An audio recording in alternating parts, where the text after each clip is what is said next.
In the near future, electrons and light flow freely, and corporate computer networks eclipse the stars. Despite great advances in computerization, countries and races are not yet obsolete. I'm Eddie Webb, And I'm the ghost of Chris Spivey. and today we're going to talk about the 1995 Ghost in the Shell.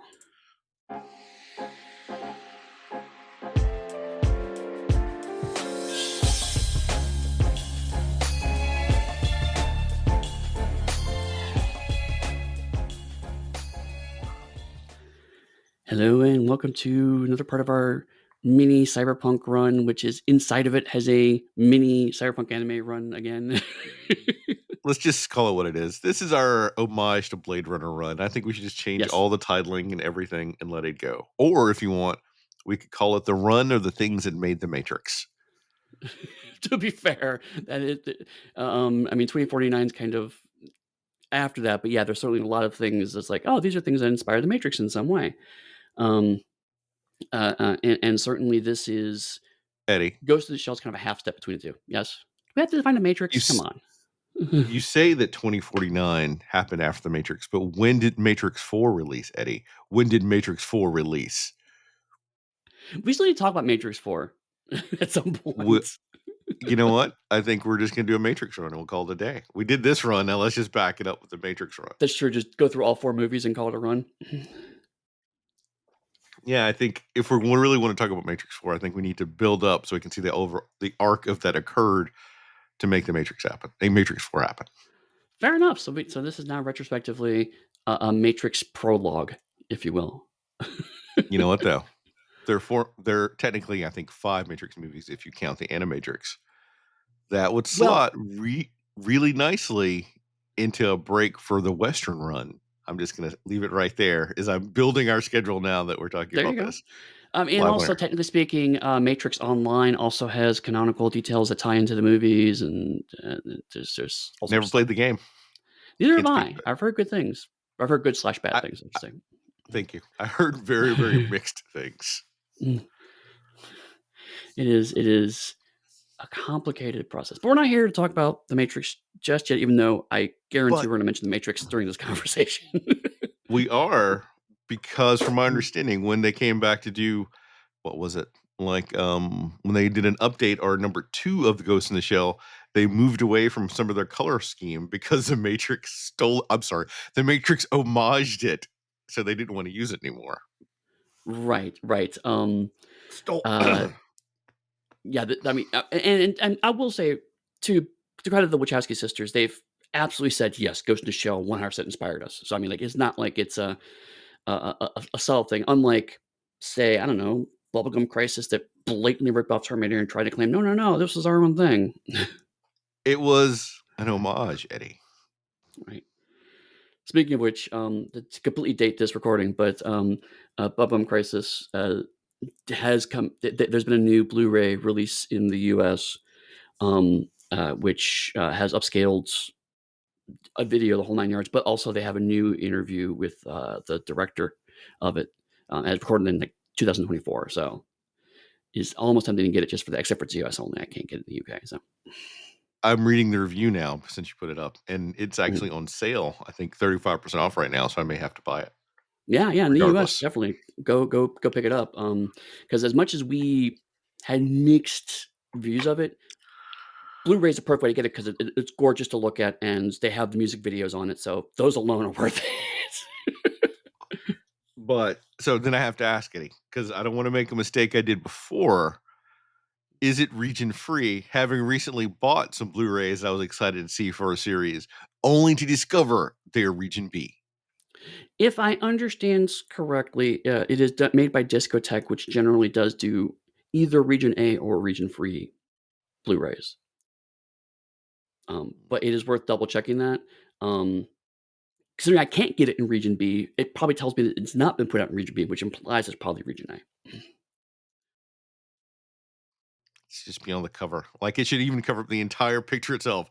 Region this only, and in the background you get to see the cover of all things. That's it. So I'm going to take it. We're going to really digress here. Let me bitch about the fact that the 2 Blu-ray regions are literally North America and everywhere else.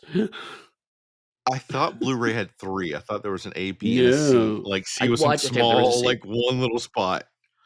I take it back, you're right there. I think there is a C range, but I almost never see it. It's usually A and B. So it's like A is North America, B is most everywhere else, and C is, I think, maybe, Asia. Yeah, But still ridiculous. but still, it's the US gets its own fucking region, basically. Well, we are a big baby. Big baby. That's as So much as I'm yes, gonna talk about politics this morning. so Ghost in the Shell.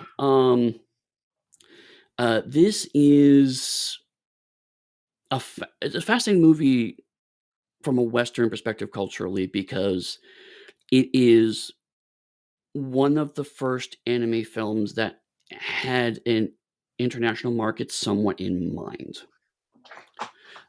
Because basically, Akira was done, and then they did a release in the US, and it became a surprisingly big cult hit. Not big in the box office per se, if I remember correctly, but definitely became a huge cult hit. I think it And so was the a same failure in the team, box office. yeah. So um, the same team decided they wanted to do something with similar theme, based off of a different manga, and they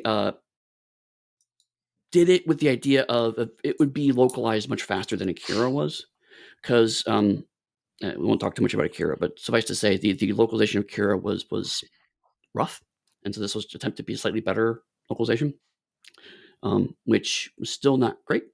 But again, box office failure because 1995, the US was still not quite getting their heads around this yet concept. The idea, I mean, they were still just starting to get into the idea that adults can be geared towards, sorry, cartoons can be geared towards adults, and this is very much an adult animated film. We're in 2025. People still aren't on board completely with cartoons being geared towards adults. Sure, but and that's only because I think anime has kind of broken off in the Western consciousness as kind of a separate thing. But certainly, you and I are of an age where, like, the mid '90s, anime came in two flavors, which is for kids and porn, as far as culture. Ah, the good old days. I remember you. Oh, what was it? Overfiend. I forgot the name. Thank you. That's what I was thinking of too. Tentacles and all. Yep, yep. Um, but critically, Ghost in the Shell got extremely positive reviews.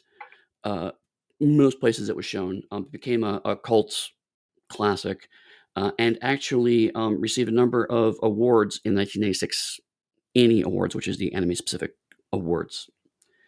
In fact, they got the most nominations for a Japanese animated film.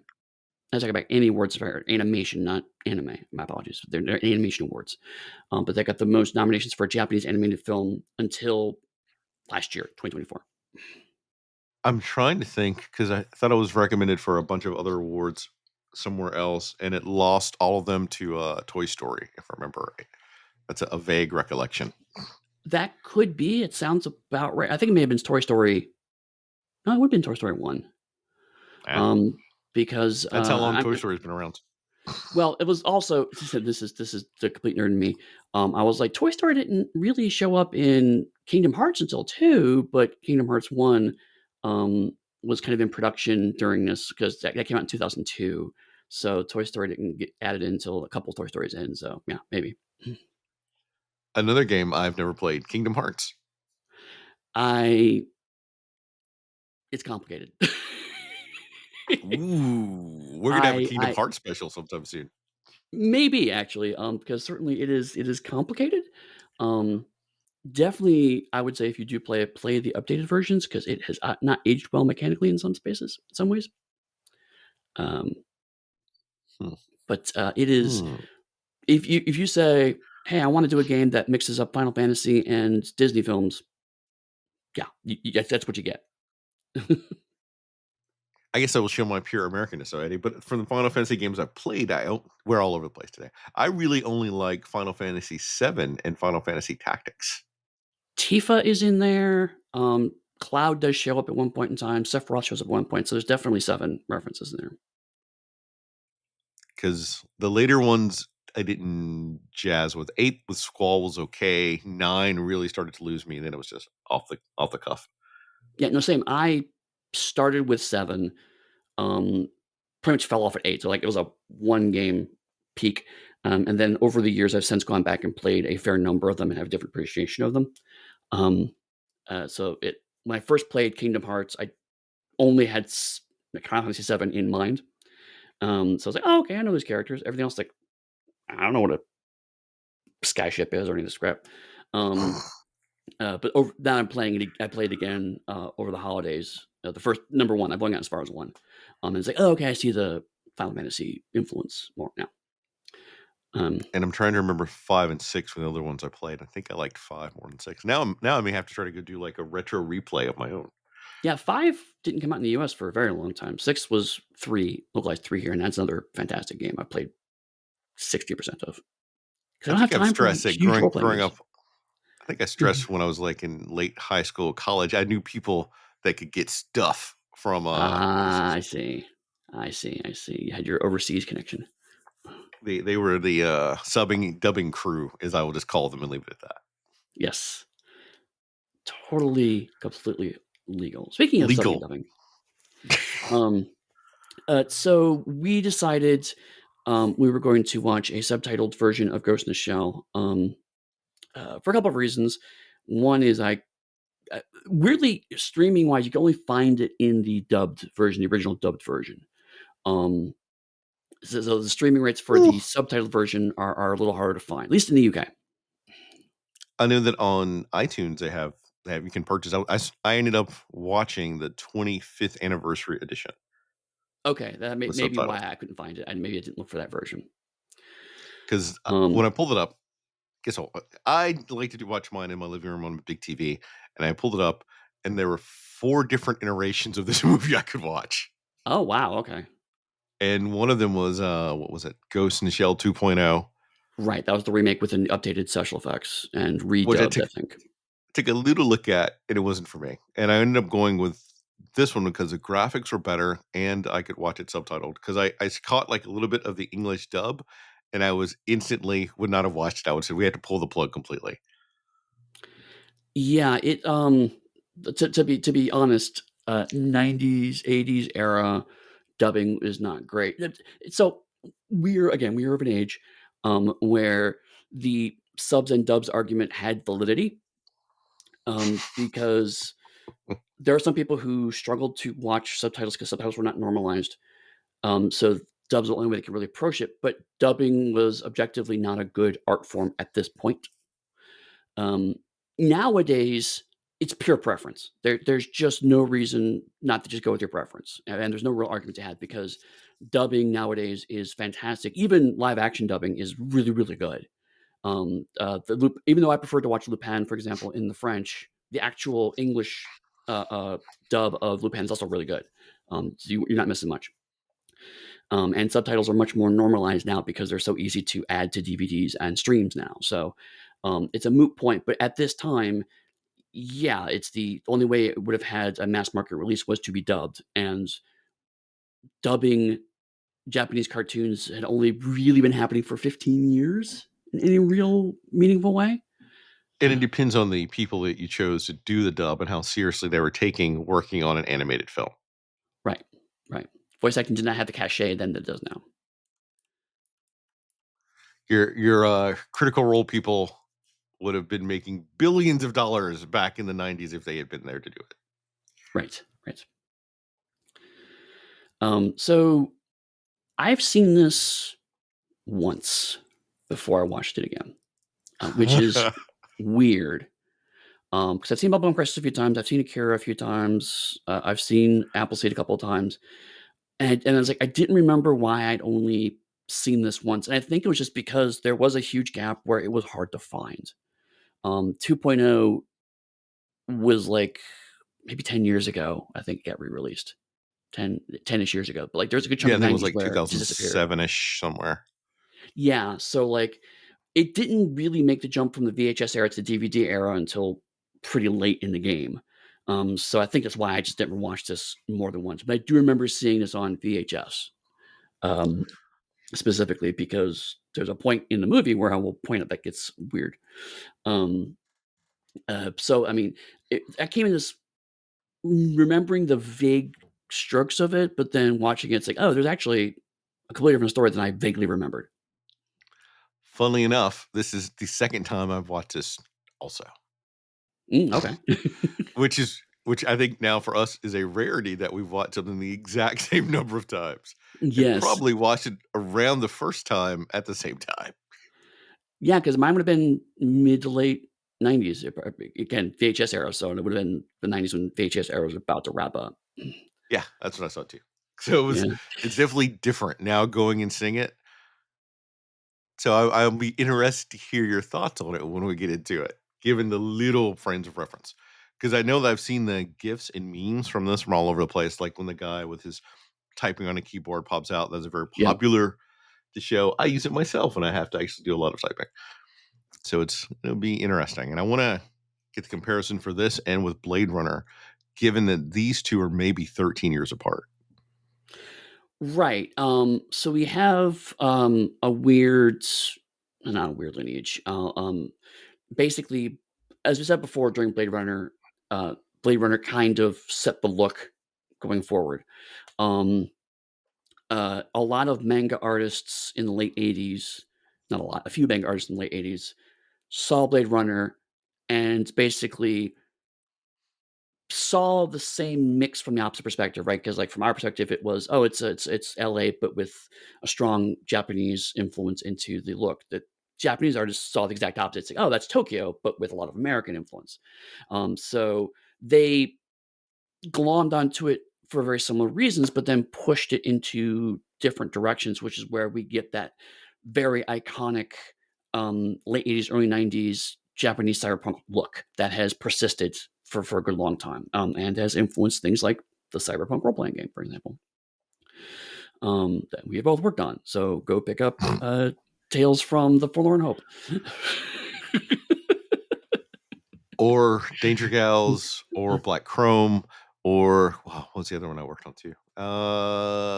You know what? Just go buy them all. It's good stuff. Right, Support right, Mike right, Pondsmith and go say hey to our buddy Jay. right, right. Um, Both friends of the podcast. yes, they both been on my guest. So Ghost in the Shell's kind of another step along that chain, and it's actually near kind of the ends of that visual aesthetic. Uh, uh, there's going to be a gap where it kind of stops, and then now we have much more modern cyberpunk anime that's calling back to this era. It's an evolution. Probably the most common example right now would be Cyberpunk Edge Runners. Because it's obviously meant to evoke the video game 2077, but also there are lots of notes from Ghost in the Shell, from Akira, from Bubblegum Crisis. So uh, Since you mentioned 20 Edge Runners, are there any specific comparisons that you can think of to make off the top of your head with Ghost in the Shell? yes, but it's kind of a chicken and egg argument, right? Because specifically the full body cyborg, that really is Ghost in the Shell. I mean, there are most other cyberpunk stuff prior to Ghost in the Shell, like you had bits and chunks of it, but you're also visibly human in other places. Um, the cyberpunk role playing game starts really playing with full body board conversion right around the time Ghost in the Shell gets popular. So I don't think it was directly influenced by Ghost in the Shell. I think they started doing it a couple of years earlier, but certainly the art pivots a bit in the late run of cyberpunk when Ghost in the Shell comes out, right? So, where does Rifts fall into this equation with their full body Borgs? Uh, Rifts would have been just before this, but also Rifts did not self-identify as cyberpunk early on. It started to bring a cyberpunk note in when it realized, oh, this is popular. um, but I think it was much more brain in a robot rather than full body conversion. And it sounds like that I'm nitpicking, but there actually is a aesthetic distinction, right? Well, It's not nitpicking. I know that you would have a solid insight into it that I think our listeners would probably enjoy hearing. Right, 'Cause right, and but Eddie has a vast well of knowledge because he spends all of his time reading, and unfortunately, no one comes it's and true. asks Eddie these questions except for me. It's true. Nobody does. No one asks me these things. Um, so like really, it comes down to Ghost in the Shell is along with Appleseed are kind of the big ones that look into what does this do to humanity, and uh, certainly as a result of that, the humanity loss and how it relates to cyberware that threads was in cyberpunk gaming in the late 80s and early 90s, but it picks up steam right around Ghost in the Shell because it's then they can point to is like, okay, this is what we've been talking about, but we're kind of like struggling to get people to understand, Yeah. um, which is interesting because I had memories of Ghost in the Shell being about a woman who had lost her humanity, becoming a full cyborg, and that is absolutely not what the story is about. I don't know where the humanity loss vibe came from. I don't know if it's maybe because we didn't watch the original dub and maybe it got lost in the dub because we're watching the subtitle version. Maybe that is, or maybe it was just we just put that on to this movie. But so that's why you have this kind of weird thing of like the tabletop game was starting to presage what this movie ended up digging into. And then so pop culture, oh, that's a cool thing. Let's dig into that more. And again, the US to play with this with like Terminator, but more specifically RoboCop, right? Was kind of their stab at this. Um, but then the aesthetics of this then get picked up in manga and anime, which then feeds back to the US. And so those twin streams influence 2077, which then influences Edge Runners. So like it is kind of a rolling who started it first. Technically speaking, you're probably looking at Hardwired and a couple of other early 90s novels. Wow. And also Cyberpunk 2020 does get into it earlier as well as, like I say, riffs. But as long as a movie like this takes to make, they're probably all really drawing from the same well of inspiration, and it's just a tabletop role-playing game, especially made by a small company, is gonna be faster to put out or a novel faster to put out than an hour and a half animated film. Especially one that, like this movie, is just starting to play with high-level CGI. That's another thing is that this movie was a huge not a huge step forward in CGI and animation, but certainly did some really interesting things with it that hadn't quite been possible even a few years prior to this. And just because people know that I am also a fan of this, I have to briefly mention Shadowrun, and I Mhm. think they needed to gamify essentially the loss of humanity. So that's why in the games, it's being replaced as you add in bits and pieces, your humanity score slowly drops and it impacts other parts of your character. Versus the movies where you can have a character that's a full conversion right away. And that's how we start with the character. And they sort of potentially lose it or gain it during the course of the story. And for gaming, that was harder probably to add in mechanic wise back then versus now. Right, right. Now, just vaguely touching on the movie now, like if you watch this movie now and tried to gamify it, it seems like the much more obvious answer is not a loss of humanity, but rather a susceptibility to cyber attack. Yes. Is that you get all of these additional benefits take you beyond human reality, but also you are more susceptible to a different kind of attack, and that's where the game balance would come in. Mm. And watching this, funnily enough, if I now had to think of a role playing game for it, Mage springs to mind as I'm watching it. Really? Why mage?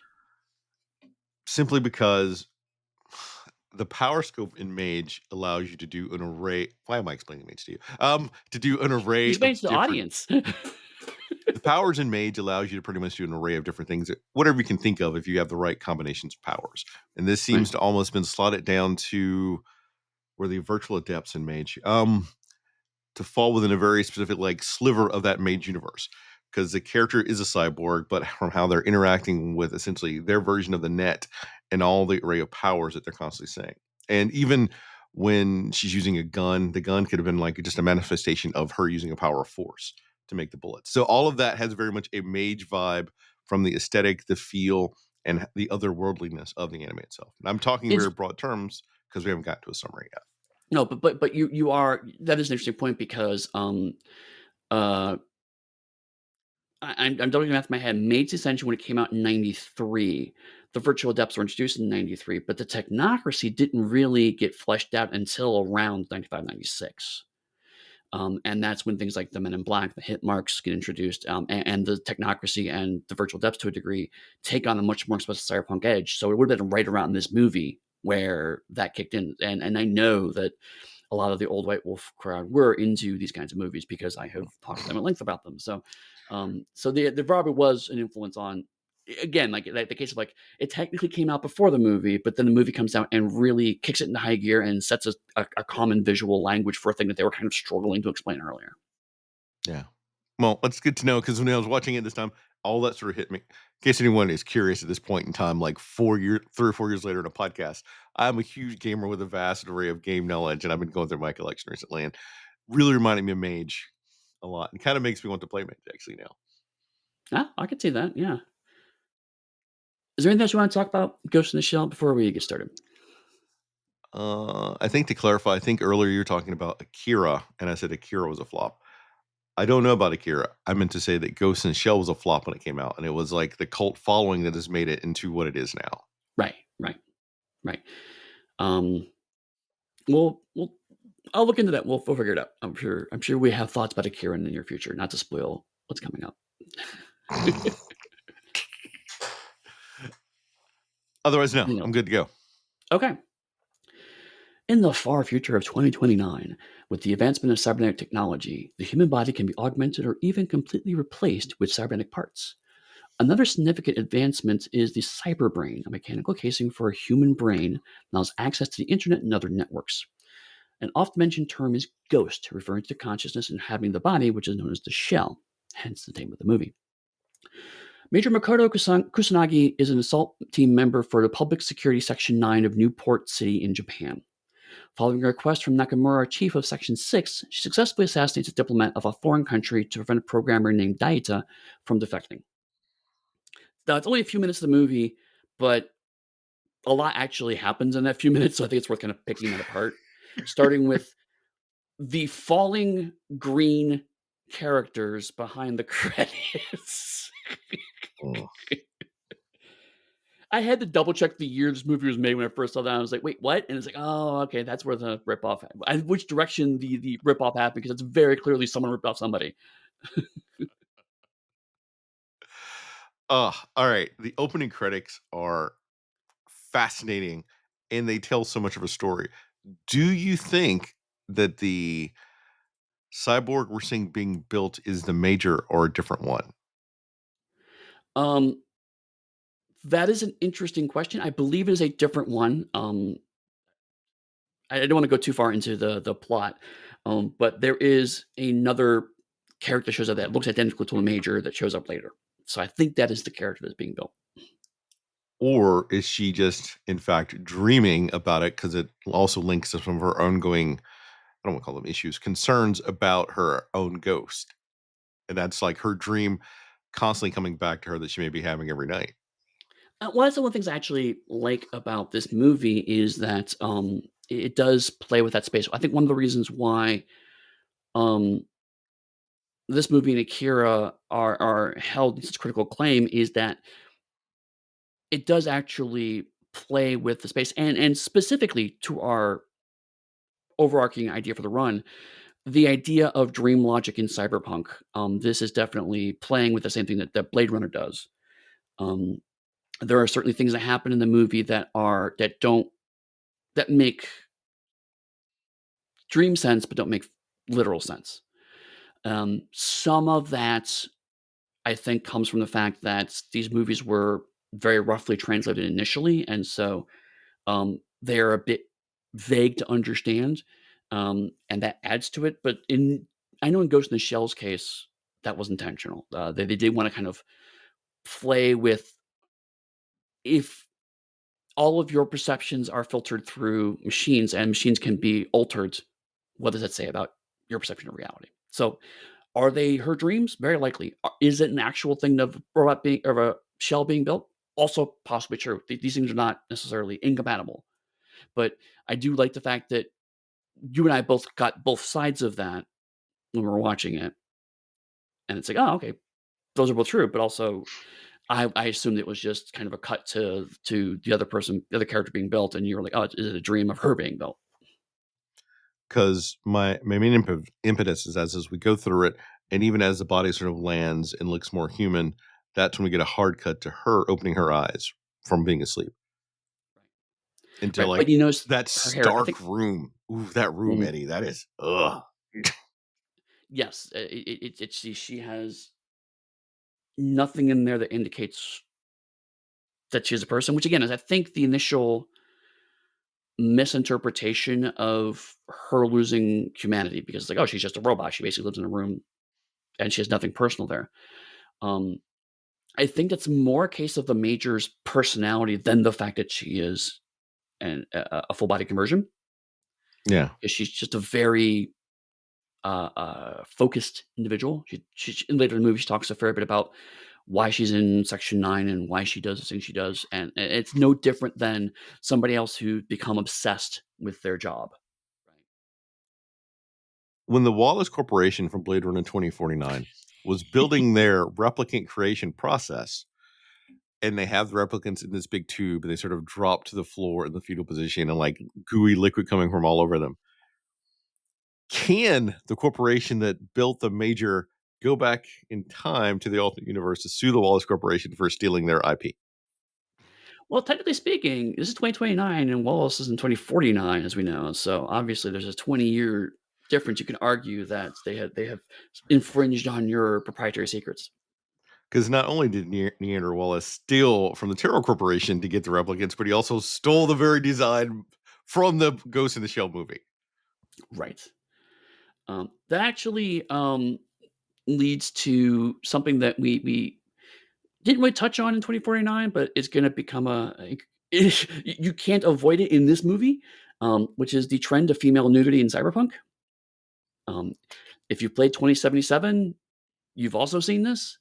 Um, and it is explicitly a trope, and I've actually seen creators defend the trope, and I call bullshit on the defense, but I have a different defense for it.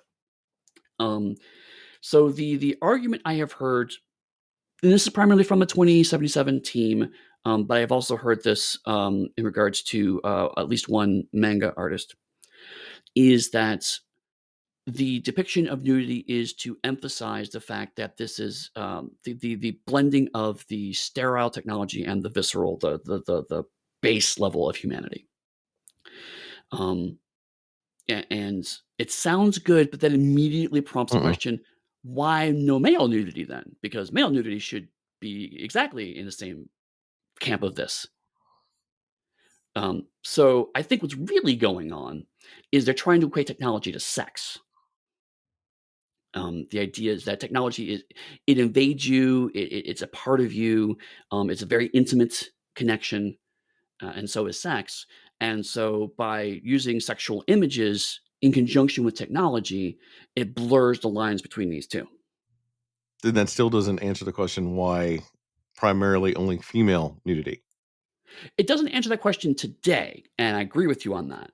In 95, it's a little more understandable because they know their audience, right? Come I on. don't say I agree with it. I say I can see where the logic came from. And people then will ask, well, what about Terminator? Arnold was effectively nude walking around there. Sure, different, but they weren't trying to uh, uh, combine technology and sex there. They were trying to make the audience uncomfortable. They're trying to say, "Oh, this. We don't like this guy. He's a weird robot. Oh, now I see his butt, so that makes me uncomfortable." It's again not a good reason, but it's the reason why. Uh, Oh god. I mean, today you watch it, it's like, damn, good butt, good job, Arnold. There's so many jokes I could make. Like, just I so know. many of them, you've made it so easy. I'm only going to say nothing. I'm let them all pass. I'm feeling generous this morning, just barely. um, But it does tie into also an interesting one of the few lines I know changed because it was infamous for being changed, is in this chunk, where, the major is complaining to her partner, and he's like, "Yeah, what's wrong?" And in the dub, she makes some kind of innocuous line of like, "I'm just trying to focus on the mission." In the original version, we watch subtitles, she Mm. goes, "Oh, it's that time of the month." And people have been like, "Oh, that was a right change to make. It's such a crass sexist line." And honestly, watching it, I don't get that vibe. The major is a full body conversion, and we see minutes after the scene that she doesn't have. Let's be blunt, she doesn't have her genitalia, right? She's like a Barbie doll, uh, and so I honestly, it reads to me like very dark humor. Yeah. It's like this is something that absolutely cannot be because of the way I am made. So I'm going to use this excuse because it's the kind of excuse that you give to guys when they're pushing too hard and trying to be assholes about it. And well, you know what? We could even I like this. We can even go to a hot fuzz where part of the thing about being in a squad unit is that you make we'll call them crass jokes. Because even in Hot Right, Fuzz, she makes a joke about girl on girl before she knocks the ever living shit out of the other person. right. So it's sort of a team building thing. I don't know why it works like that, but it does. And it makes people feel more connected that you can make such like base humor with each other. Right. I think, and obviously not a woman, so I'm not speaking for women here. I'm just going by what my understanding of it, is that it's the humor comes from this is the thing that you would expect a man to say and therefore be offended by. So if the woman says it, it kind of says, "Oh, it's okay because I have said this," in much the same way that people around me sometimes get uncomfortable making jokes about my hearing, but when I make a hearing joke about myself, then oh, okay, you're okay with talking about this because you're joking about yourself now. Mm, Yeah, I can see that. Considering I've seen it happen in when I was in the army in small little squads of people. mm. And there were different female soldiers that would make the jokes like that. Right, and although, Section 9, how they fit into the government is a little vague in this movie, um, they are some form of police or military police or investigative officers or tac SWAT team or something. They're some kind of law enforcement. So, yeah, I think that all tracks. Well, this movie is a fleet like what 80 minutes. They didn't have time to break down how the different sections and how they all work. They give you the overarching, and then we focus back in on the story. Right. I don't know how long the manga ran for this. I probably should have looked into that. But notoriously, a lot of these films really chopped a ton of stuff out to make it fit into a runtime. So it's entirely possible there's entire books that have just been cut to explain all of this stuff. So we are this is extremely I'm about to say fast paced because that's not true. No. But it is uh, trying to go as fast as possible through what is possibly a much larger story. And I said it was a fleet 80 minutes. I felt every minute of this movie. Much like when I watch Blade Runner, I feel every minute of Blade Runner. So Right. feeling it isn't bad. It's just doesn't feel like it's going quickly. Yeah. Yeah. I agree. I agree. Anything else about this first 5 minutes before we move on? We can move on. It's a comment I'm going to make later. Yeah, I promise we will get much faster about this, but that first 5 minutes is so iconic and well known as we're digging into. So it turns out that the foreign minister's interpreter has been ghost hacked, which basically means that his ghost's consciousness has been modified inside of his shell. And this has been presumably to assassinate VIPs in an upcoming meeting. Believing the perpetrator to be someone known as only the Puppet Master, Kusanagi's team followed the traced phone calls that sent the virus. After a chase, they capture a garbage man and a thug. However, they turned out to both be ghost hacked individuals with no clue about the Puppet Master. So the investigation then again comes to a dead end. So we have some stuff that happens. I liked the interaction with her and her human partner who has like Yes. no cybernetics. And him asking the very specific question, why did you want me to be here? Mhm. and then you get the thing. That's when we learn out about like ghost hacking and how he can't be hacked, how any of the rest of them could be. Right. Which can you Which imagine the level of fear you would have as just a normal cop then? Even if you're good. and I like the visual balance here because, the Major is the full conversion Borg, but she looks human, whereas Bato, her partner, has very obvious cyber eyes, but he's mostly human. And so the character that looks the most quote unquote robotic on the screen is actually the most human and vice versa. And so it's a nice way of inverting visual impact, which I liked. Yeah. But yeah, her relationship with Bato is great because they're both very I wasn't taciturn and oh sorry. I wasn't speaking of Bato. I don't know his name. He was the actual human who was driving her when she was getting ready with the Oh, assault the rifle and driver. Sorry, everything sorry. else. I thought you were talking about He's Bato. complete like 100% human. Like him and the chief, I think, are the only 100% humans on the Right, team. right. Oh yeah, you're right. Yes, I'm sorry. I confused a different conversation. Yes, but yeah, that is also true.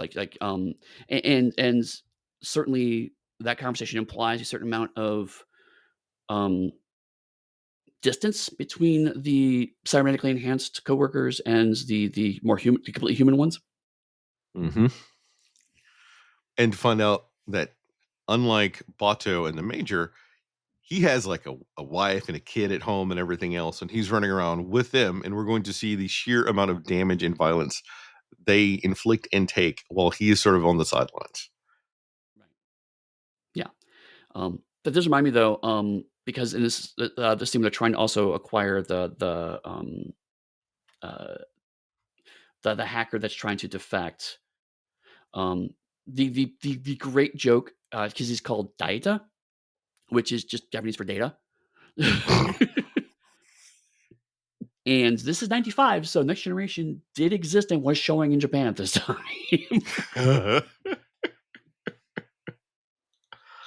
Oh, um, but I also like this chunk because it is to me, um, again, where we get into the Blade Runner thing of trying to mix high tech and street life. And so having a literal garbage man be a minor character for a chunk of the movie and going on his route actually for a chunk of it. So you get to see uh, a very organic part of the city while these high tech cyborgs are chasing people down, and it's all part of a high tech heist scheme functionally involved circling around a garbage truck. The visual and then the tonal juxtaposition is very cyberpunk to me. do you know why they chose Newport City instead of making it Tokyo for all this to occur? Because the street life and everything else appears to be Tokyo from my very limited perspective. Which, if people want to pay us to go to Tokyo so I can get an actual on ground research, please feel free. It's on my to Um, visit list. so I don't know for certain, but if I had to guess, because there is a trend of fictional cities, specifically in anime cyberpunk. Blade Runner obviously infamously was in LA, but then after that, you get Night City in cyberpunk, which is a conglomeration of a bunch of different uh, cities that kind of are LA, but kind of other parts of California. Um, but I think it's because the fact that Japan, unlike the US, has a cultural living memory history of having a large chunk of their country obliterated and rebuilt. Mm. So to them, the idea that 50 years from now, a new city we built on top of the ashes of an old city is not going to be a weird sci-fi concept. Okay. So I think that's why. That's why if you go to a lot of anime from time periods, Neo Japan shows up a lot in this 90s era anime. I think didn't Evangelion have a non-Tokyo? No, it was different sections of Tokyo. They're all numbered. That was it. Mhm. Um, Interesting. Bubblegum Crisis was not in Tokyo either. Yeah, similarly, well, I should say inverted. Um, in England, London kind of has the opposite approach because London has such a long history beforehand. So the idea that London persists is much more what happens to them. But Tokyo was not always the center of Japan. I think Kyoto was the capital for a long time. Tokyo was relatively culturally speaking, relatively recently the capital. So again, having another city be the capital then is not a weird stretch culturally speaking. I wonder why in the US and they're obsessed with just putting new in front of anything here that may have another city built over it in future stuff. Considering like New York was originally Amsterdam, and before that, I think it was something else before it became New Right. York. That is interesting Mm, because you're right. Now that I think about it, a lot of um, American sci-fi usually has new something, new Jupiter, li new whatever. like Uh, Buck Rogers, it's New Chicago. I think even right. Doctor Who, Yeah. they made, Exactly. like, a joke about, like, New York or something New like York. that. Yes. Yes. Whereas in Japan, it tends to be Neo, which is not the same as new. It is a different version of a thing that existed before. Whereas America's like, this is a brand new thing. So it's interesting how a small one letter change changes kind of the cultural impact of that. That might be fun to look into later. Yeah. The trash man bit threw me off. I totally forgotten about that. It's like, So why did am I I. following a trash dude on this route with a shady character? Right. And this leads to this movie. I didn't realize until I watched it second time around is it has extremely dry sense of humor, very dry sense of humor, but it is present because we had this gag of him showing a picture of his family to this guy who does not care, Yep. right? And we're not quite there yet, but this is a massive plot point. But you're right. It's the why are we watching this kind of annoying trash person who's using company time to make private calls, and his clearly disinterested partner who's pissed off that he's stuck with this asshole.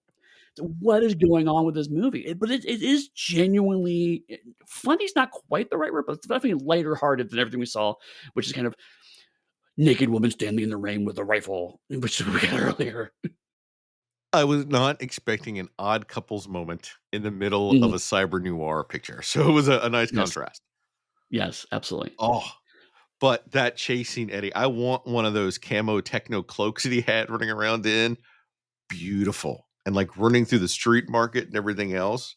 And you have Bato then trying to like tell him to stop moving. Great gunfight. So visceral and full of action. Loved it.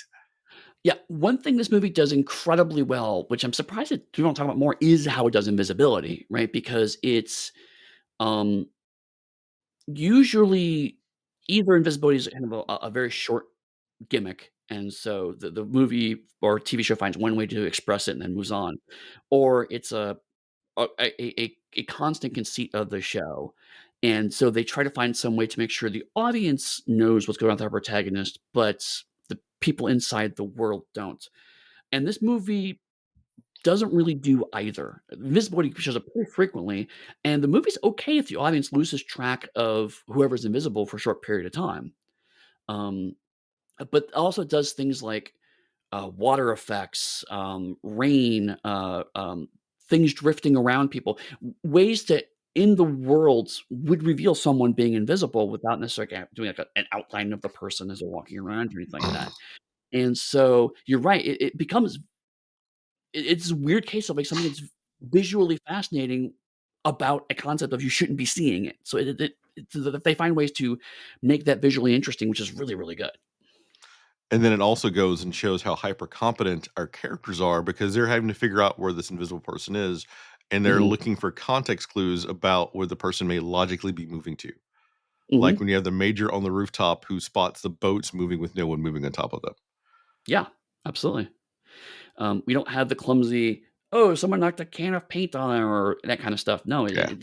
you're right, and it helps you're right, makes the protagonist seem much more competent as a result. And the fight, certain like, the fight at the end of this chunk where a lot of it is it looks like the major is punching nothing, or sorry, I take back. The assassin is punching the major, and then like nothing there.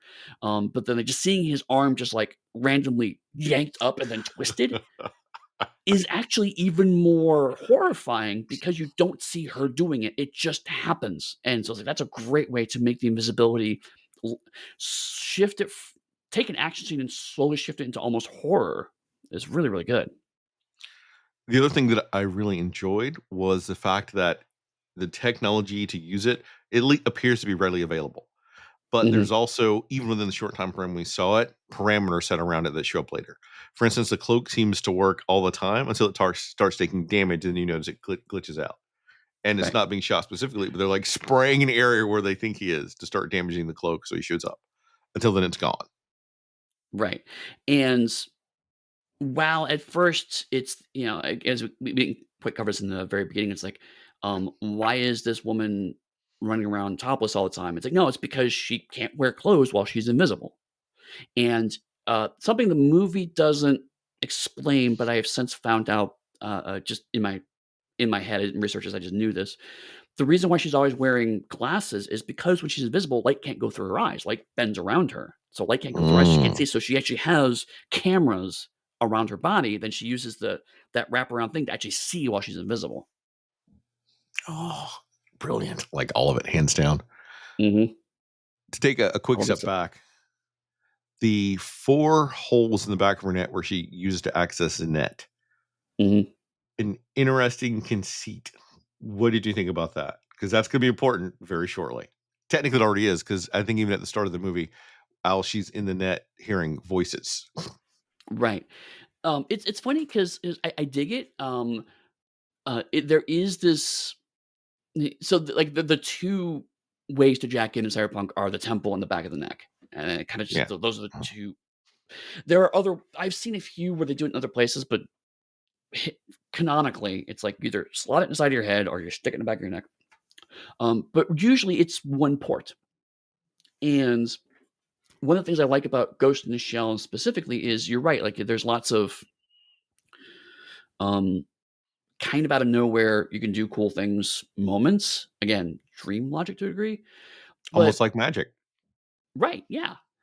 But at the same time, the movie, at least visually, keeps trying to establish a an idea that there's a grounding for all this stuff. And so my devices usually have more than one port these days. So like having Mhm. four ports makes a certain amount of sense to me actually. And also uh, uh, Bato also has four ports in the back of his neck. We see later on, Mm. and so it seems like it's a pretty common thing. It's like okay, so this is when you get this implanted, you get four ports in the back of your neck. That's just how it always works. And it's the idea that there's commonality in this technology. There's certain visual motifs that reoccur. Certain, and like you said before, there's rules around how these things work. Makes it feel like it's real, even though what's actually happening on the screen is pretty fantastic.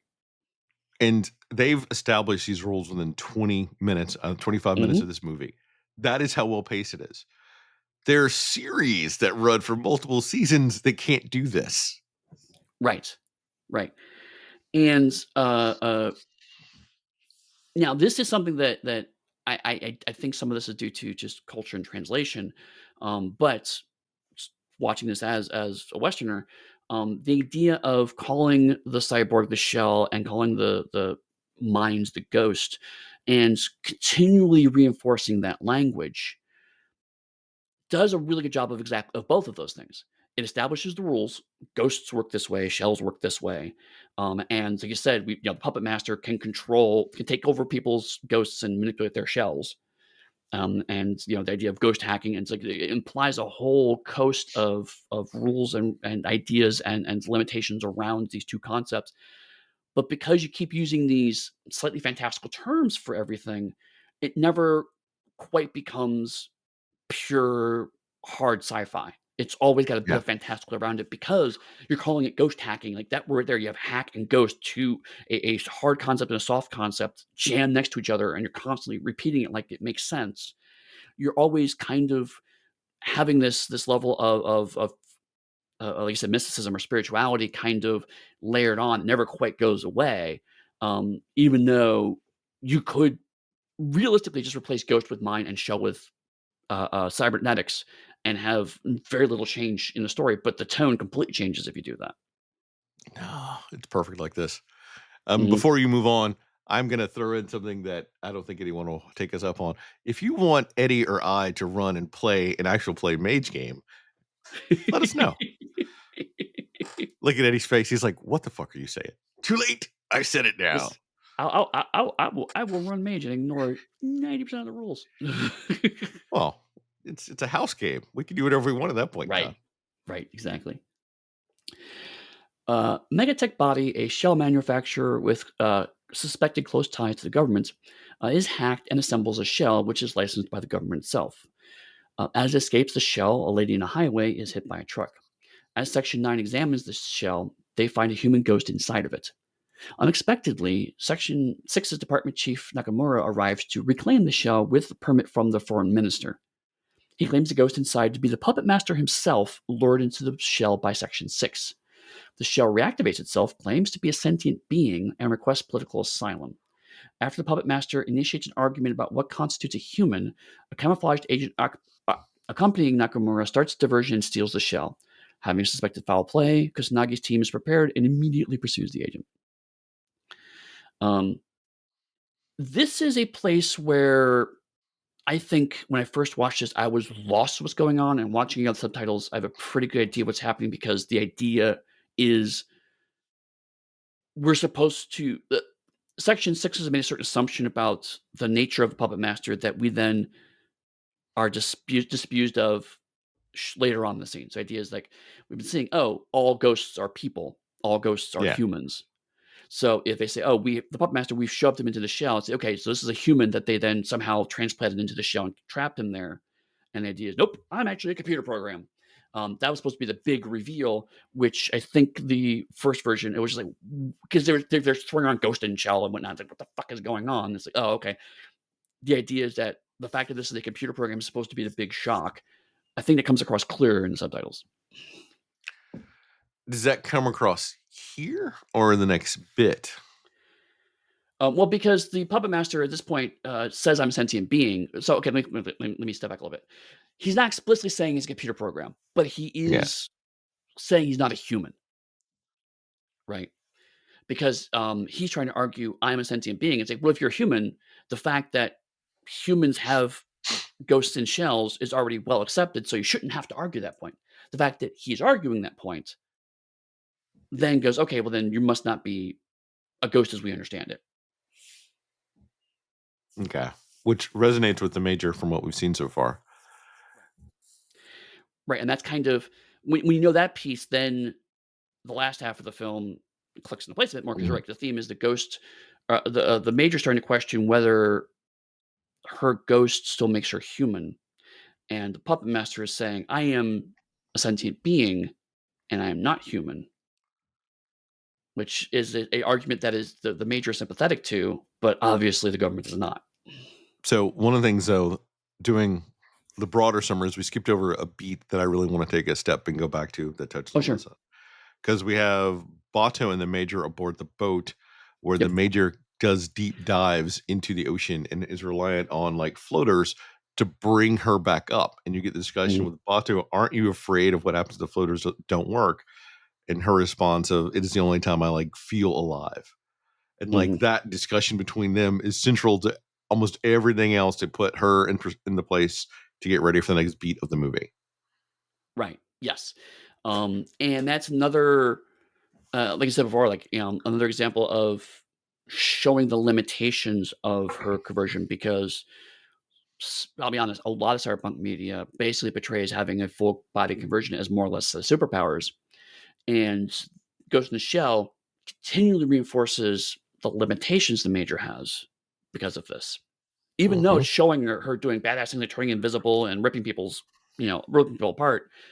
But it's like, I if I go diving because of the metal in my body, I might sink and die, you know? And you're right. And she's not even like, "It's the way I feel alive." I mean, her first response to the Bato was, "Guess I'll die then," basically. It's like, "And then I'll die." And then she goes on to explain why she flirts with death. But then you're right. That is also a metaphor for why she has this job because why she would do shit like jump across the building in the beginning of the movie, rip off her clothes, shoot someone, and then fall backwards off of it while turning invisible is because the only time she feels like she's human is when death is on the table. And if she's a full conversion Borg, if the floaters don't work and she sinks to the bottom, would she really die or would she just be trapped down there? Right, which is one of the pieces of this movie that I'm a little fuzzy on because, my understanding was always that her physical brain is in the body. She is See, not just a copy of her mind is uploaded, but the movie does not. The movie does things at certain times that imply that she's just uploaded into a pure robot. yeah, because if we take the starting credits to be her creation process, there is a robotic brain that is definitely not human, and then we see a scan of a human brain and a scan of that robotic brain, and the robotic brain is slotted to the cyborg. So that would infer that the human brain is like Migo size in a jar somewhere. Right. But see, me, and again, this is why I think that montage is actually I think it's actually the assembly of the puppet master's body. Is I think that is us seeing them building the puppet master's body and, then section, uh, 6 forcing the puppet master's programming into that body so they can trap it. So you're thinking if that is going to be the puppet master, they took a scan of a human brain, and then they have this is their first robotic brain type version that they're using. I think it's one possible explanation, yeah. And the fact that this is now less of a dream that the major is having, but could be a vision given to her by the puppet master who's been following her for a while to build their connection. Right. Something else that we haven't mentioned yet is that, the major and the puppet master's body look identical. And in fact, there's a brief scene in the midst of all this where she is traveling to the briefing, and so we see a beautiful shot of the city they're in, and she walks, and she goes by a building, and she sees a woman who looks just like her working in an office building. And so the idea is that her body type is actually a common body type. She's not. She's her visual appearance is not unique. So again, that's one of the reasons why this is being blurred is because you don't know whose body's being built because they both look identical. Which leads Interesting. into the uncomfortable interchangeability of women in cyberpunk fiction. True. Which we wouldn't have if there had been any other full male conversions that we'd seen that had been the same. Right, right. One of the unfortunate tropes that frankly cyberpunk has never gotten away from is by making women largely interchangeable and largely attractive, it does explicitly commodify them. And you're right, there's no parallel to men in a meaningful way as in cyberpunk as a fictional movement. So yeah, it's extremely unfortunate trend that, to this movie's credit, they're trying to tackle. I won't say head on because the movie does nothing head on, but is trying to kind of put in front of people and say, "This is weird, right? This isn't okay, right?" You know? I bet that guy whose arm she ripped off would say he got taken pretty head on. I love the interrogation scene though, with the guy and his family photo that they're not showing you. Like, this is my Yes. family. See them the whole time. It's my family, and then you finally get the reveal. It is literally just him and a dog. Yep. Oh, that's like heartbreaking. And then you get them pulled back saying that he's a ghost, like everything he was before is utterly gone and can never be found again. That is Yeah. like devastating. And it's beautiful because, it takes this extremely cerebral concept of basically a supervillain puppet master who's going to take over people's bodies and swap them around. That's extremely high concept, and it takes a moment. The movie takes a fair amount of time to say, this is just a garbage guy, right? And I gave him an entire fictional family, and I changed his senses to the point where he's looking at a picture and thinking it says one thing when it doesn't. It just ruined this guy's life because his route took him by a certain set of phone booths that the puppet master needed to hack. That's literally the reason why this happened, because his garbage route was convenient. And it's to show how long this process has been going on. It reinforces that was a decade he's been living in that one-room apartment by himself. Mhm. A decade. So there is no happy ending you're gonna get for this guy, even if they were somehow able to find his personality and bring it back. Right. Any of these people that he thinks that he may have had are long since gone. And again, the movie does great little attention to detail because that earlier scene I was talking about, where his partner was like, "I don't want to look at your picture. It's stupid." If his partner had turned and looked at the picture, his story would have fallen apart, right?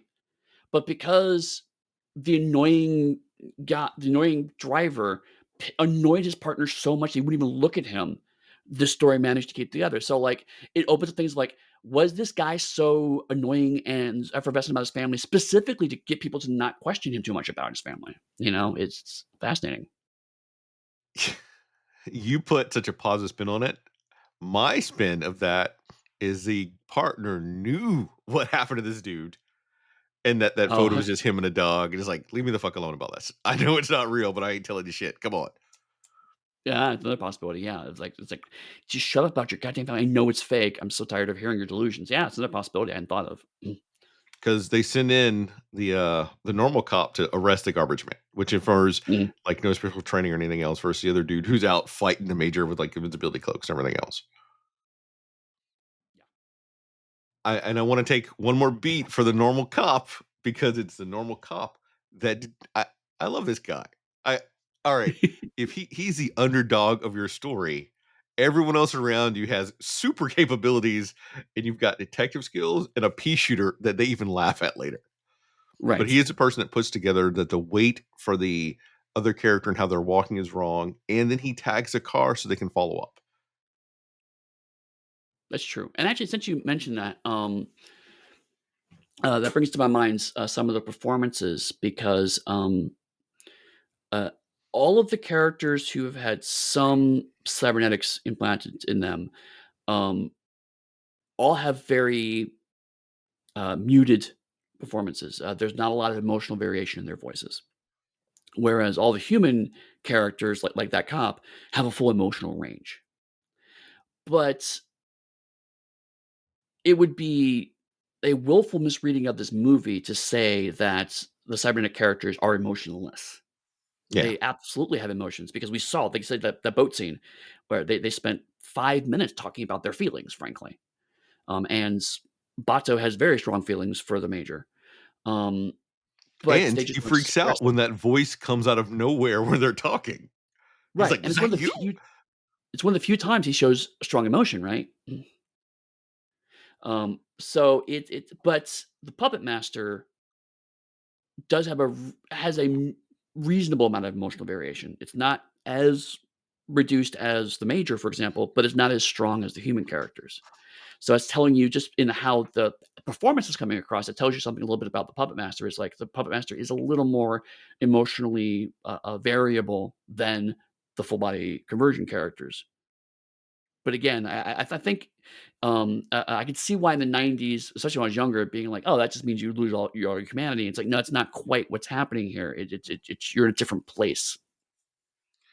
Well, is another thought to consider is maybe the conversion, we'll call them officers. Conversion officers are actively muting their emotions because their conversion dealing with a bunch of normal humans. Mhm. Because I don't think you want to see anyone that could pop your head like a peanut to be overly emotional as they're running around shooting and killing people around you. True, right? How much of that is actually regulated by the hardware, as it were? And if they're working with a normal cop, like a normal human dude, they probably want to convey that same sense of security for him. It's funny, and now we've watched this after 2049, that is a little more in my head because, I mean, that's kind of even though we gave it a lot of stick for this, that was supposedly the reason why, Kay had a limited emotional range was because, "Oh, you're a police officer, so we can't have you be, going off and killing people." Yeah. So it's just a thought to add in. No, that makes sense. Um, I am interested in the relationship between Section 9 and Section 6 on a government level. Because the puppet master asks Section 6 or sorry, Section 9 specifically. I do get these 2 confused. Section 9 are the people the major works for. Section 6 are the people they're working against right now. Um, uh, but asks Section 9 for political asylum from Section 6. And I think if you work for the same government, that's not how asylum works. But does Well, Section 6 maybe have a different are they the overseas, ministry, as it were? I almost see it as if this is very, very rough amalgamation just to give an idea of how they would operate. Mm, Is that Section 6 here could almost be a CIA versus right. Section 9 that's almost an FBI. That's kinda what I was Because like thinking, yeah. the FBI supposedly works within the country while the CIA supposedly works outside of the country. Right, that was kind of my vibe too, because there's been a couple of the conversations where Section Nine's like, "Why are you involved in this case?" Right? Because we're all on the same side, but we Right. do things differently. And it And would given also that infer why, from media perspective, CIA would be more inclined to dispatch people that are problematic than what the FBI would be. right, Although we do see the major kill some early on. Well, whatever. yeah, yeah, sure, that's the interesting right, because, like, the very opening incident is they're worried about a defection, and that's why Section 6 is nominally called in, is because they're worried about hacker defecting. So, that makes sense why, an overseas intelligence agency would be involved, but if it's happening on home soil, why the domestic intelligence agency would also be involved. Yeah. So that's a logical reason why they would be shoved into a task force together, and I will say, having some off the record conversations with colleagues who have worked in CIA, that the CIA do try to pull rank on FBI investigations, historically speaking. So that also tracked with me. Well, we've seen that just universally. Even if we go back to Twin Peaks, where Truman's first thought was like when the FBI comes in, they're going to try to pull rank over them. Mhm. So you get that in it's an X Files, it's everywhere you go. Right, right. Um, but it's still an interesting.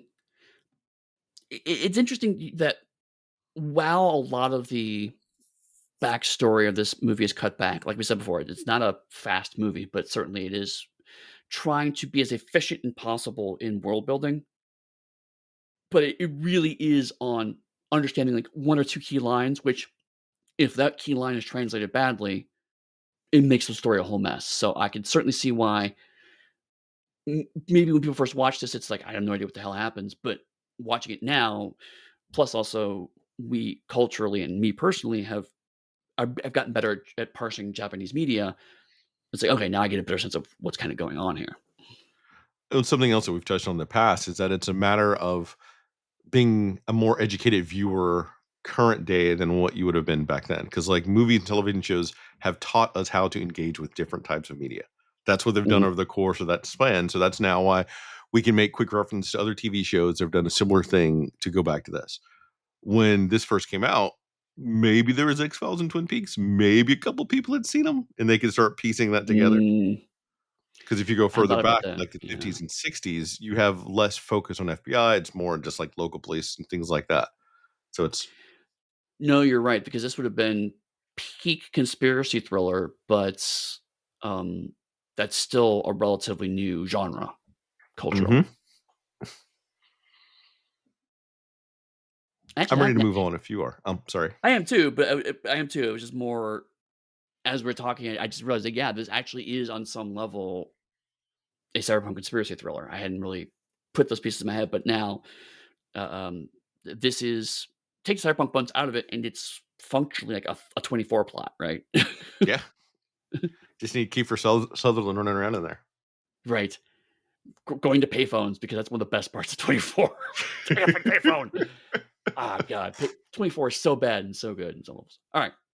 Um, the only thing I was going to mention was I'm weirdly in love with the VHS filter in this movie. When they're watching videos and how they actually take the animation, then fuzz it up to make it look like it's watching in a VHS tape in the far future of 2029. I just peak 90s cyberpunk bullshit. I love it. All it's missing is someone saying the word enhance, enhance. Enhance, enhance. Okay. Meanwhile, Section 9 researches the named Project 2501, which was mentioned earlier by the Puppet Master, and finds a connection with Dieta, whom Section 6 continues to try to keep from defecting to the country. From the country. Facing discovered information, Aramaki, who's the chief of Section 9, concludes that Section 6 created the Puppet Master for various political purposes, and now seeks to reclaim the body that it currently inhabits.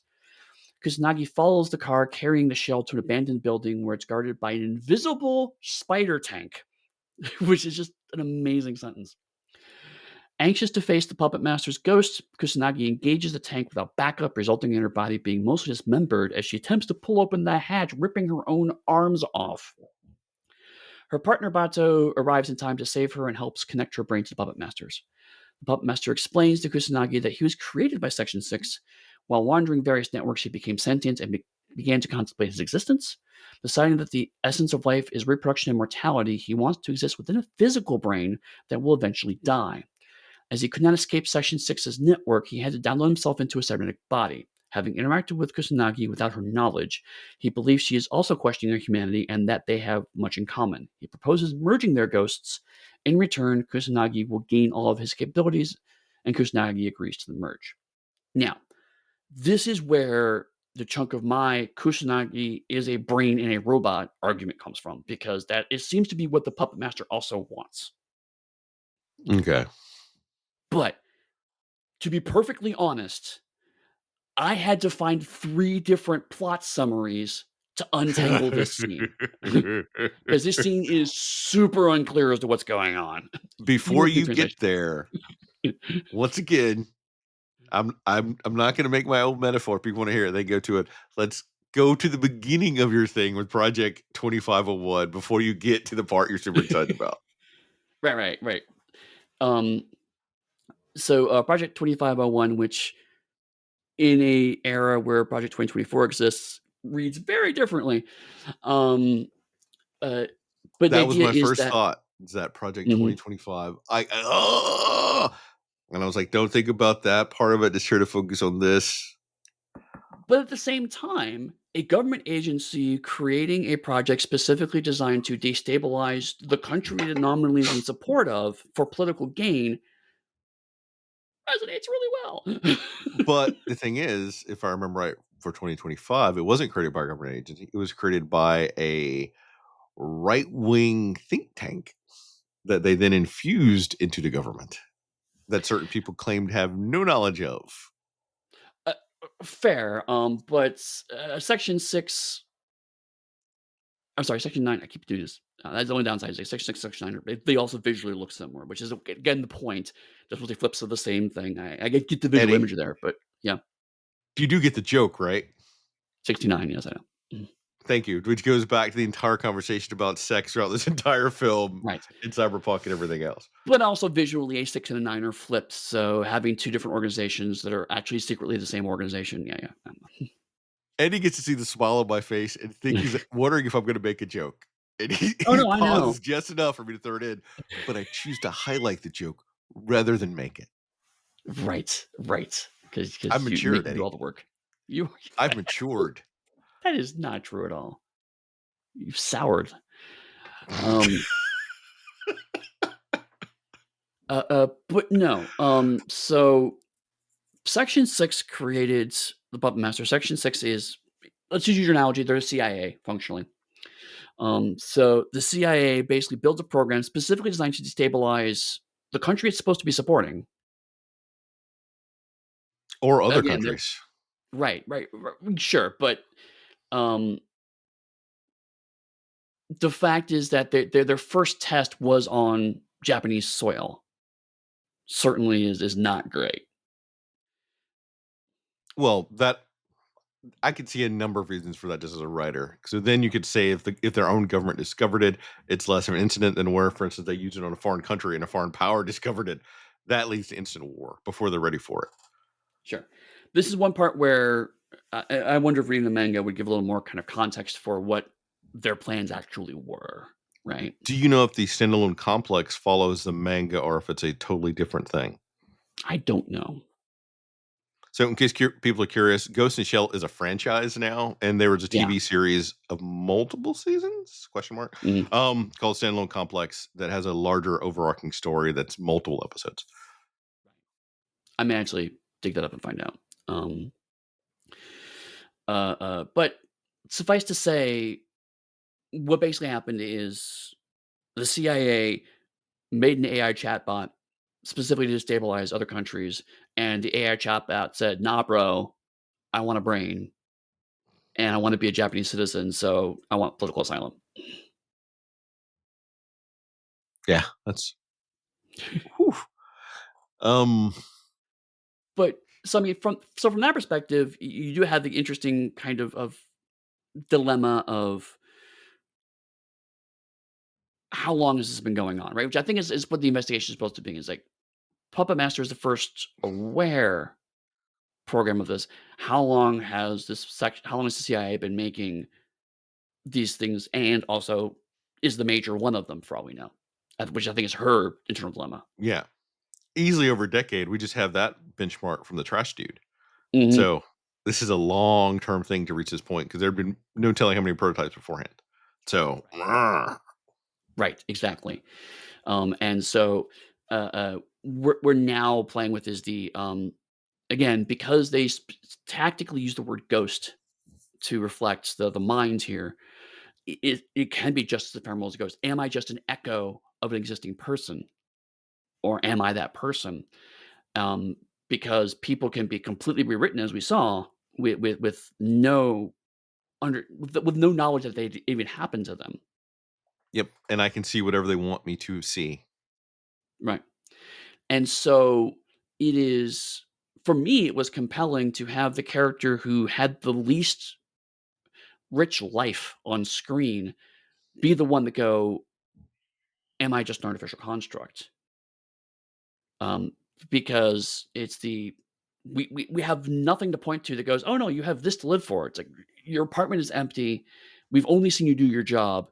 You have, a somewhat warm relationship with Bato, but mostly because he's trying to keep you from killing yourself when you go swimming." There's not a ton for the audience to point to and go, "No, you're really human," because she's not giving us much to connect to. So that is a very genuine question. There is debate. Whereas to counterpoint 2049, Kay clearly is a full person. And so Yeah, the arguments of like, am I really a person? Yes, yes, you are. You have a girlfriend in your house. Yes, she's a hologram, but you have a girlfriend who you have a long relationship with. You have a job that is satisfying for you. You have a full life, my friend. Calm the fuck down. Whereas the and major, nothing.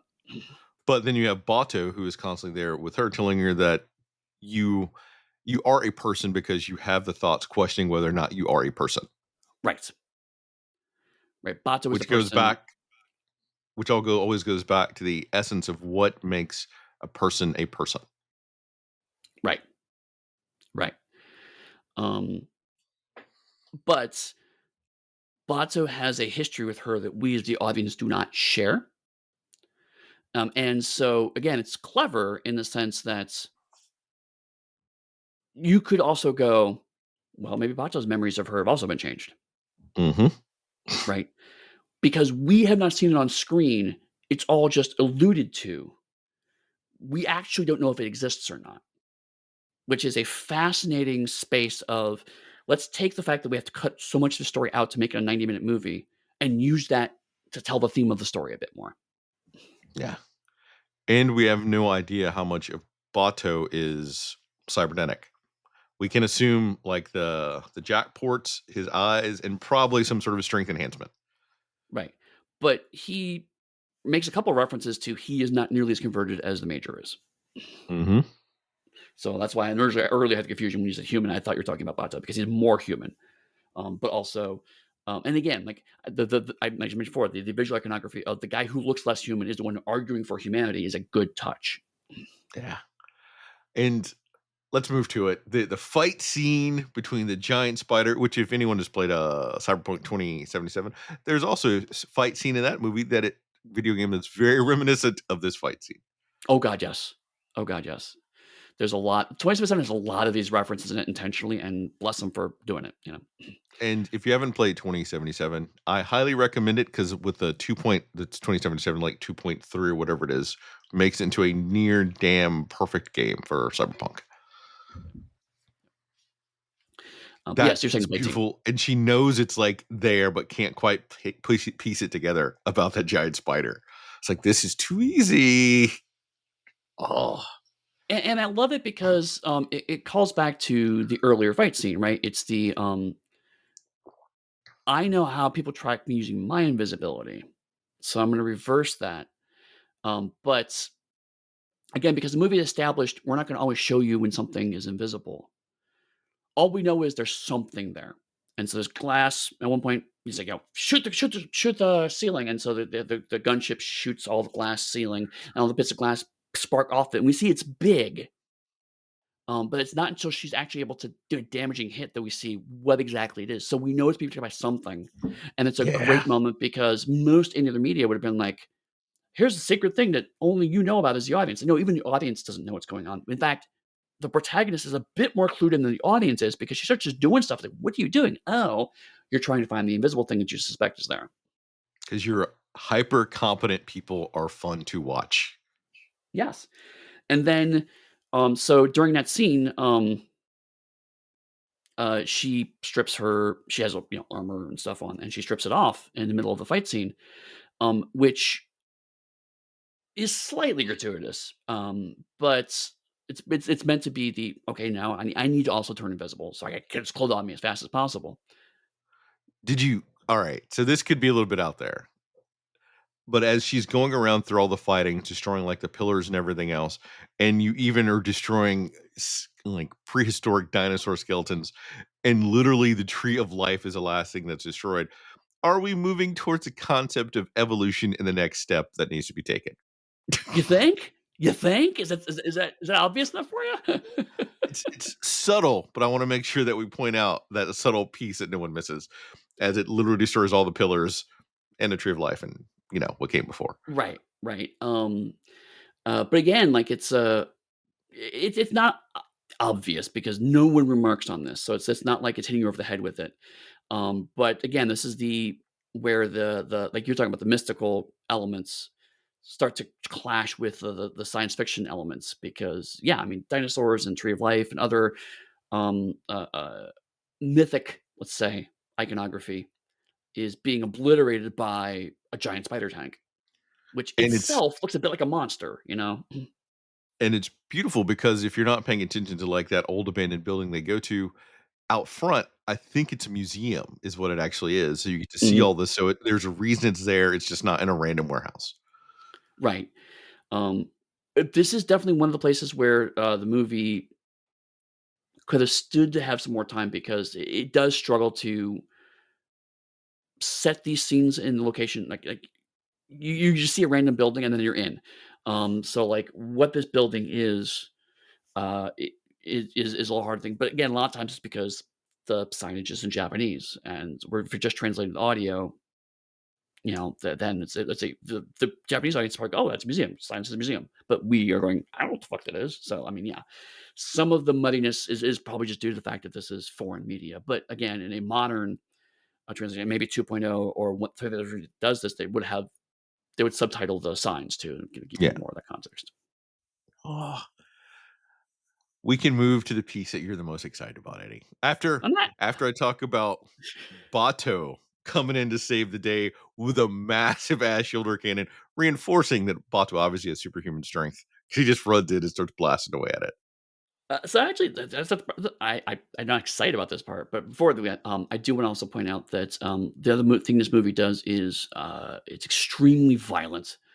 Um, but it's not gory because when you have a character who is supposed to be technologically built, um, you can have a woman run over by a car and dismembered. You can have a woman literally rip her own arms out as she tries to open the tank hinge, and you can see the skin tearing and the cybernetic muscles ripping. Mm, But because she's a robot, you get past certain censorship concerns, right? Like, if that was a human ripping your arms off, this would be an X-rated movie, right? I mean, this would be just yeah.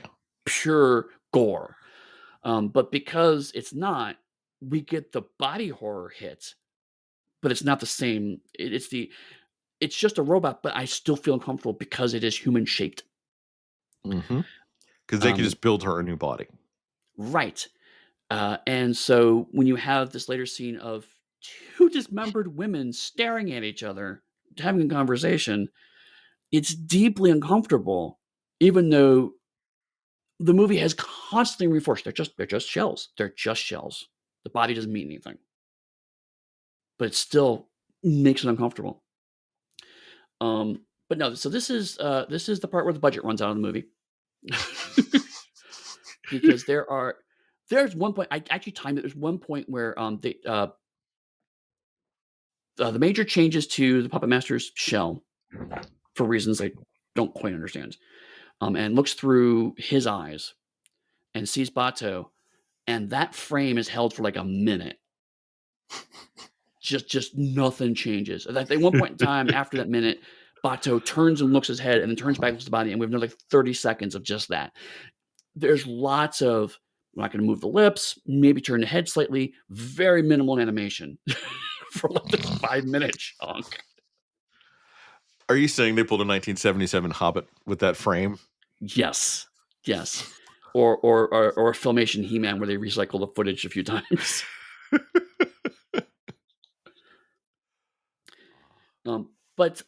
This part and also leading up to this part, we have more of those long silences, that we talked about in the past 2 movies, and, um, I think some of this is Blade Runner reference and some of this is how anime is made. Uh, because, I mean, for one hands, obviously, there's some homage there, particularly when they were traveling to the museum. That whole you see street people and you see the streets and whatnot. You hear street noise, but there's no music, and it's good 4 or 5 minutes of no dialogue. Yeah. So you're just kind of seeing what's going on. And we saw very similar scenes in Blade Runner. So I mean, there's definitely I think a connection there. But I want to talk about Transformers for a second because surprising no one.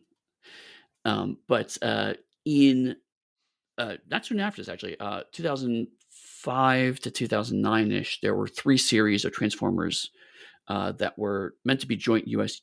Japanese productions, but they're made in Japan and then imported to the U.S. This was Transformers Armada, Energon, and Cybertron. And I have watched both of them because I am that kind of nerd. And there are chunks of the original Japanese shows where, again, there's long stretches of silence that when they get adapted in the US, they will fill that with music or they will fill that with people talking or both frequently.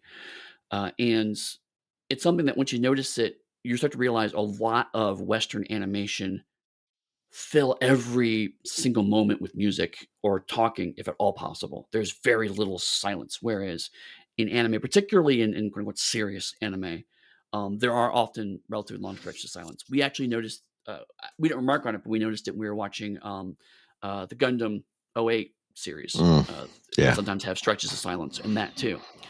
So some of it is just Japanese media. That's just how they do things. But so I don't know if this is an accidental reference to Blade Runner or an intentional reference or both. I also don't know if it's a case of they saw that and go, "Oh, we recognize that. We do that same trope. Let's do that too." I don't know. So essentially, to boil all that down, you're saying game recognize game. Yeah, I think so. I think again, they saw something in that movie, but went a different direction with it. Are But we then, ready yeah, to move on to the next yeah, beat? yes. I mean, this chunk of we're going to merge and we have humanity and whatnot is frankly for me the weakest part of the movie. I'm just gonna say real quick, because it's not telling us anything new. It's just basically, by the way, here are the themes in case you missed them, and then we're gonna merge for reasons. Well, we Okay, we learned that it's been tracking the major for a long, long time longer than we right, thought originally. right, and also, I mean, Bob Master does confirm he was created by Section 6. So what we implied before is now made explicit. But again, it is a lot of explaining to audience the plot at this point. I guess a gentle pushback against that is we've been asking that they give us a little bit more, and if they hadn't given us this beat, we would probably be thinking asking the questions they've just answered. So while it seems to be like hitting us on the head now, if it's not there, we'd probably be losing something that's important. Fair. It is just I guess in a movie that had been so elegant at this point in time, it comes across as a bit clumsier. Maybe that's why I'm bristling against it slightly. I get that. But you're right. At some point in time, you do have to answer the questions, and this is just how they did it. So I mean, I guess now that we're talking it through, if we assume the assumption that it had to be done, this is probably the most efficient way to do it. Yeah. So, um, last bit, snipers from Section 6 approach the building intending to destroy the Puppet Master and the Major's brains to cover up Project 2501. Puppet Master's shell is destroyed, but Bato shields the Major's head in time to save her brain, her physical brain. As Section 9 closes in on the site, the snipers retreat. The Major wakes up in Batu's safe house in a new cyborg body of a child. She tells Batu that the entity within her is neither the Major nor the Puppet Master, but a combination of both. She promises Batu they'll meet again, leaves the house, and wonders where to go next.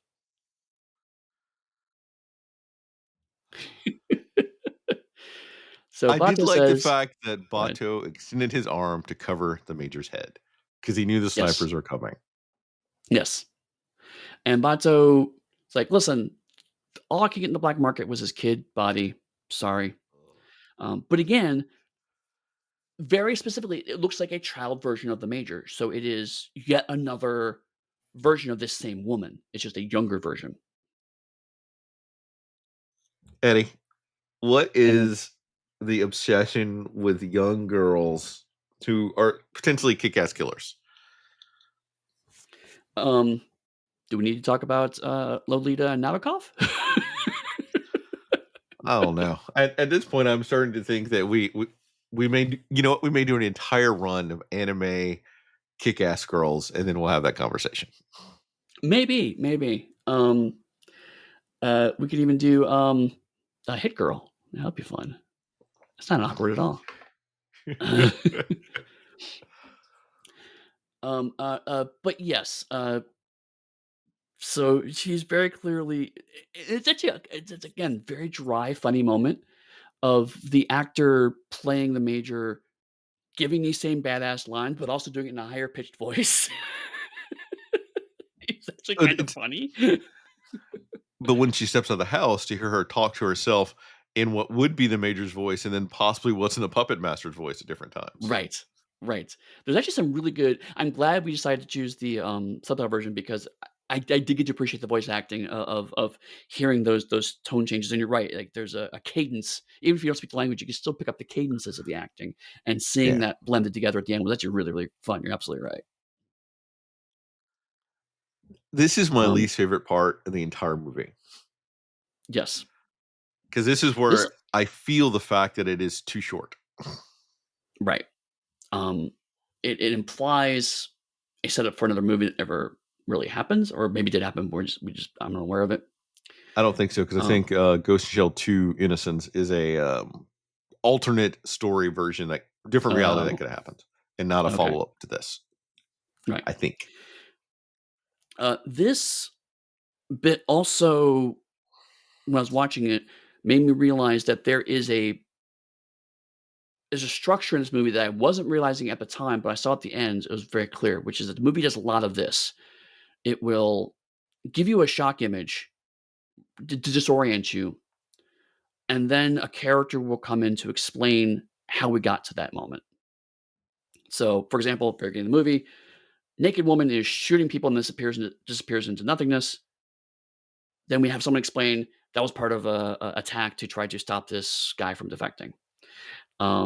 We see a woman being hit by a car and then or by a truck, and then we explain that the woman's actually a robot, and that's Puppet Master. So this is a common thread through the movie. Which again, if you have a limited amount of time to explain things, a bunch of shock images to cement people's mind on things is not bad, but to kind of slightly move into an overall view of the movie, it does terrible things to the pacing of the movie.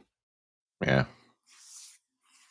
Because what happens is that you don't have a nice, even watchable. When we talk about watchable, a lot of times, I think what we're actually saying is has a very strong pace that keeps you pulled along. Instead, this is lots of peaks and valleys where it's like shock image.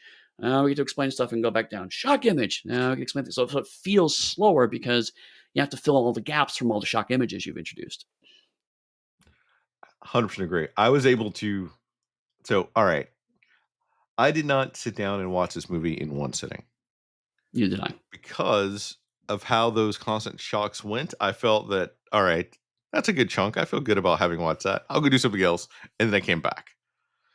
and it wasn't engaging on that level. This is a brilliant, like, masterpiece of a movie, but it is not something that I would want to sit and watch from start to finish, which says a lot given its runtime of 83 minutes. Right. I suspect probably somewhere, and maybe even the, anime you talked about, but, like, you could almost feel the roughly 20-minute joins of episodes Mhm. in this movie, you know? Yeah. Unlike Blade Runner, that which was slow, but I would still sit and watch all of Blade Runner. And it's interesting because, like, I think one of the reasons for that for me is you point out the music does a lot of heavy lifting to keep you flowing because, like, everyone's like a Yeah. slow moment, but the music is still keeping you emotionally engaged with the movie, whereas with silence, it's very easy to use that as a jumping off point for the film, at Mhm. least, again, Western audiences. Um, and I think another thing is, uh, Blade Runner, and to a degree this movie, you the visuals can help too.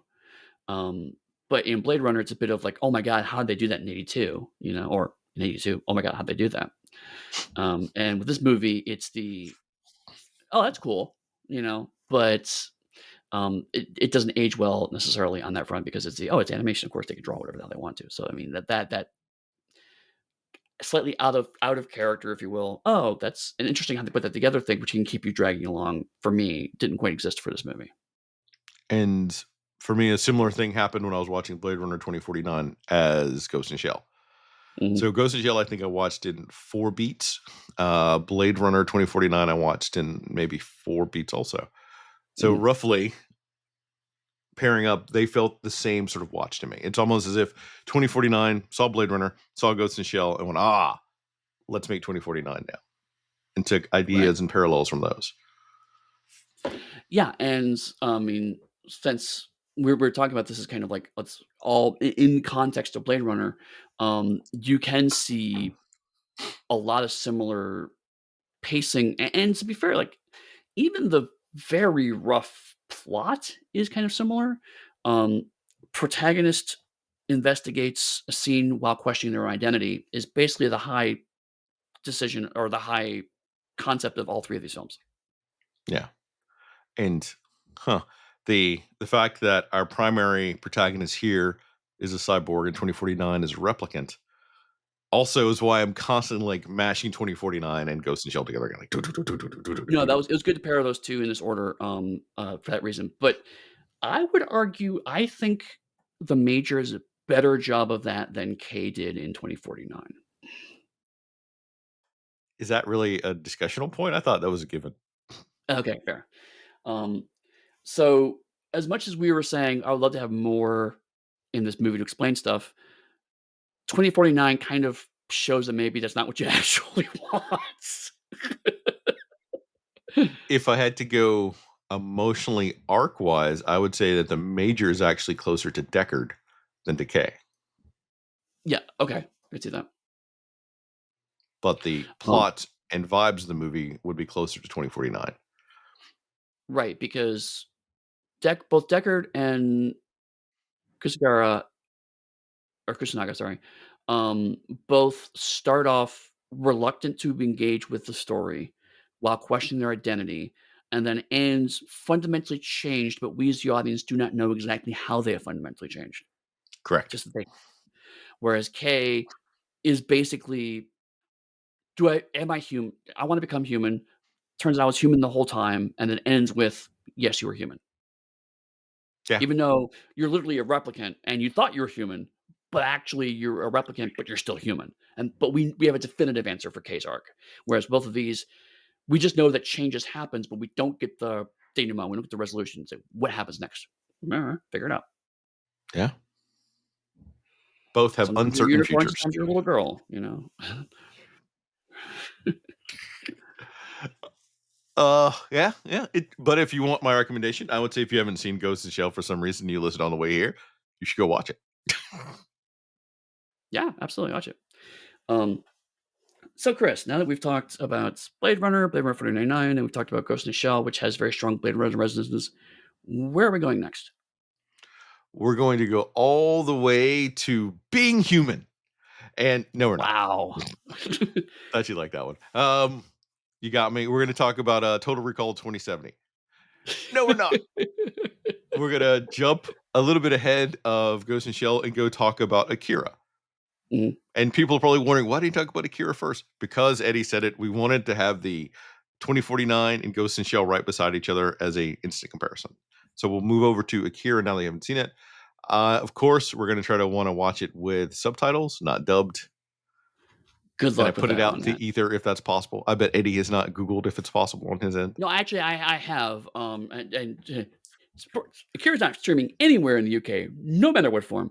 And the DVD I have, I believe, is the dubbed version, but, All right. I'm sure I We'll can watch find a the subbed dub version. version of Akira. I'll suffer Okay. through it for you, my friend. And if I Uh, remember right, there are two different dub versions. So we have to make sure we're going to do the right dub version.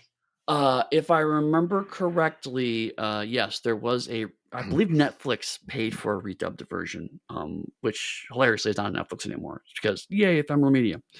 So Um, which year is your dub version? So I it is will know and older. our listeners will know. I I'm sorry, what? I know it is the original '88 or sorry, early '90s, dubbed version. So, Because in one of them, I think they say Acura the whole time, if memory serves. yes, I believe I don't know which one it is. I haven't watched it in a couple of months, so, um, yes. So, we're gonna go for the original dubbed version. If that changes, we will update the show notes so that you are aware, but currently, that's the one we're gonna go for, and as we're talking about this, I remember now why we decided we weren't gonna do much more anime on this podcast, 'cause it's always like, which every movie in this, with the exception of 2049, has been, "Which version are we gonna watch?" So You say that. So for people that are curious, before we wrap up, in our host chat, I dropped a note to Eddie. We should watch more anime. yes, right. Oh, yeah, this is why we don't do that. So what So we okay. may do if we watch more anime, then we may go either further back or closer to the 2020s instead of that weird 80s 90s period. Right, right. As I also think we should at some point talk about Appleseed, so which Maybe we'll which do a fits one off exactly of in that Appleseed. spot. We'll do a one off of Appleseed just for you. I actually don't remember much about Appleseed. I just know there's a robot with bunny ears. That's kind of all I remember. They're cops. I strangely want to talk about Ninja Scroll for some reason. I don't know why. So, Really? Oh, okay. There we go. So or anyway, the R. Talasaurian game based on Demon City. Oh, what's the other part of it? God, I can't remember now. The Demon City, which is also a movie ah, and I've a never game. seen that. I've seen the game exists. I've never seen the movie, nor have I read the book or the game. So, It's gonna say the sub and dub crew. I watched a whole lot of anime. do we need to get like a whole run of just anime that Art Story and did spin-offs of? That if we could get Mike and Jay to come back, I'd say yes. You know what? If we can get every member of the R. Talasaurian company to come and do one of those episodes with us, we'll do it. That'd be funny. That would be funny. Because then we have to figure out. Oh yeah, because the Teenage from Outer Space is also based off of an anime, so we have to dig that one up too. Yeah. And I want to say there's even they had two books for Bubblegum Crisis. There's Demon City. There's that one. There's also one that wasn't Pat Labor, but it was some other one I think they did too.